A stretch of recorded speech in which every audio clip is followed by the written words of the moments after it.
Hello mga amiga, hayan. Ating ayusin ang ating mga tinanim na mga halaman kasi nga wala tayong pasok kaya bigyan natin ng panahon at oras na tayo ay mag-aayos ng ating mga tinanim na mga bulaklak sa paligid.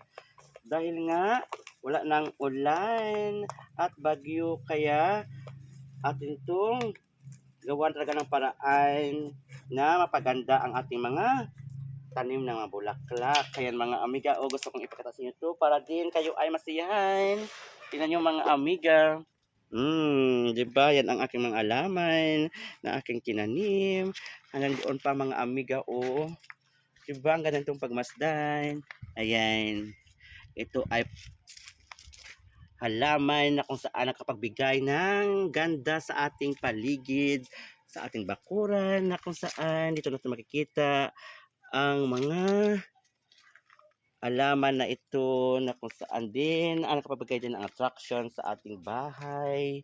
Hello dyan sa aking mga amiga. Enjoy watching lang. Ito pa ang aking mga nakasabit na mga halaman na kung saan sila ay yumayabong na dahil nga sila naulanan din. Hello, enjoy watching lang mga amiga. Ayan. At ang mulberry ko din na tinanim Ayan. Nabubuhay na siya ng maganda kasi nga nadiligan ng ulan. Ayan. Di ba? At yan din yung lumang bahay kubo, kunak saan malapit ng magiba. Sa ngayon mga amiga, kayo pasalamat sa inyo sa panood ng aking mga videos. Thank you and see you again. Pakibahagi. Love you all.